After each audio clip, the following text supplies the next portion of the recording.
ನಾನು 200 ಲೀಟರ್ ನೀರಿಗೆ 1 ಲೀಟರ್ ರೂಟೋಬಿಕ್ಸ್ ಮಿಶ್ರಣವನ್ನು ಬಳಸಲು ಪ್ರಾರಂಭಿಸಿದೆ. ಕೇವಲ 1 ವಾರದೊಳಗೆ ನಾನು ಗಮನಾರ್ಹ ಬದಲಾವಣೆಗಳನ್ನು ಗಮನಿಸಿದೆ. ಹೊಸ ಚಿಗುರುಗಳು ಆರೋಗ್ಯಕರವಾಗಿ ಬೆಳೆಯಲು ಪ್ರಾರಂಭಿಸಿದವು ಮತ್ತು ಸಸ್ಯಗಳು ಸೊಂಪಾದ ಮತ್ತು ಹಸಿರಾಗಿ ಕಾಣಿಸಿಕೊಂಡವು.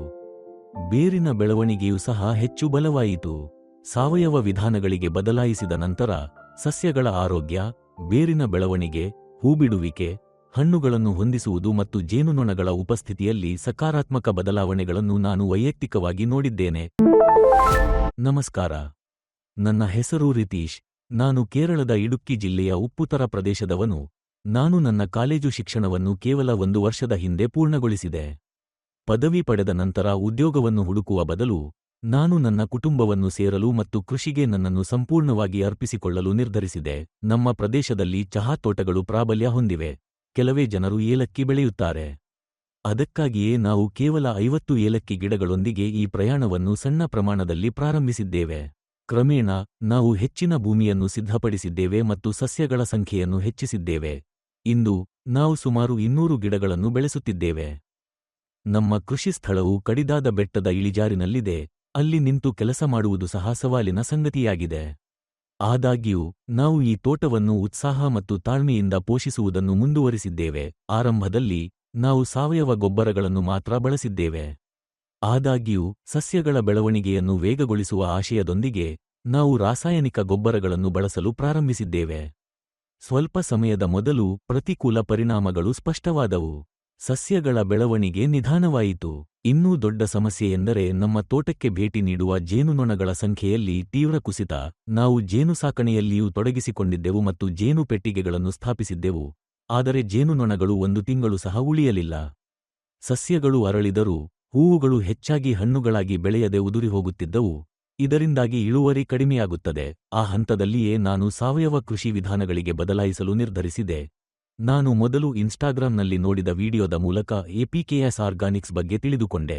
ನಾನು ಅವರನ್ನು ಸಂಪರ್ಕಿಸಿ ನನ್ನ ತೋಟದಲ್ಲಿ ನಾನು ಎದುರಿಸುತ್ತಿರುವ ಎಲ್ಲಾ ಸಮಸ್ಯೆಗಳನ್ನು ವಿವರಿಸಿದೆ. ಅವರು ಸಸ್ಯಗಳ ಛಾಯಾಚಿತ್ರಗಳನ್ನು ಕಳುಹಿಸಲು ನನ್ನನ್ನು ಕೇಳಿದರು. ಅವುಗಳನ್ನು ಪರಿಶೀಲಿಸಿದ ನಂತರ ಅವರು ರೂಟೋಬಿಕ್ಸ್ ಅನ್ನು ಬಳಸಲು ಶಿಫಾರಸು ಮಾಡಿದರು. ಅವರ ಸಲಹೆಯನ್ನು ಅನುಸರಿಸಿ ನಾನು 200 ಲೀಟರ್ ನೀರಿಗೆ 1 ಲೀಟರ್ ರೂಟೋಬಿಕ್ಸ್ ಮಿಶ್ರಣವನ್ನು ಬಳಸಲು ಪ್ರಾರಂಭಿಸಿದೆ. ಕೇವಲ 1 ವಾರದೊಳಗೆ ನಾನು ಸಕಾರಾತ್ಮಕ ಬದಲಾವಣೆಗಳನ್ನು ಗಮನಿಸಿದೆ.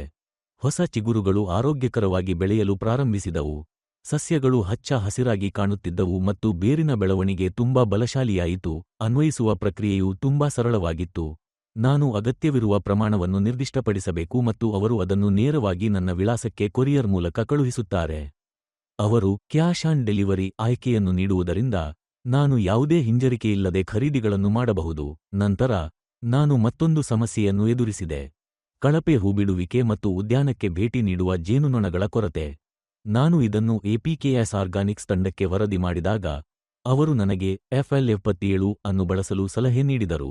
ಸೂಚನೆಯಂತೆ ನಾನು ನಿಯಮಿತವಾಗಿ 20 ಲೀಟರ್ ನೀರಿಗೆ 200 ಮಿಲಿ FL77 ಮಿಶ್ರಣವನ್ನು ಸಿಂಪಡಿಸುತ್ತಿದ್ದೇನೆ. ಕಳೆದ ವರ್ಷದಿಂದ ನಾನು ಅದನ್ನು ನಿರಂತರವಾಗಿ ಬಳಸುತ್ತಿದ್ದೇನೆ. ಫಲಿತಾಂಶಗಳು ನನ್ನನ್ನು ಆಶ್ಚರ್ಯಗೊಳಿಸಿದವು. ಹೂಬಿಡುವಿಕೆ ಗಮನಾರ್ಹವಾಗಿ ಹೆಚ್ಚಾಯಿತು ಮತ್ತು ಹಿಂದೆ ದೂರವಿದ್ದ ಜೇನುನೊಣಗಳು ಉದ್ಯಾನಕ್ಕೆ ನೈಸರ್ಗಿಕವಾಗಿ ಭೇಟಿ ನೀಡಲು ಪ್ರಾರಂಭಿಸಿದವು. ಸುಧಾರಿತ ಪರಾಗಸ್ಪರ್ಶಕ್ಕೆ ಧನ್ಯವಾದಗಳು.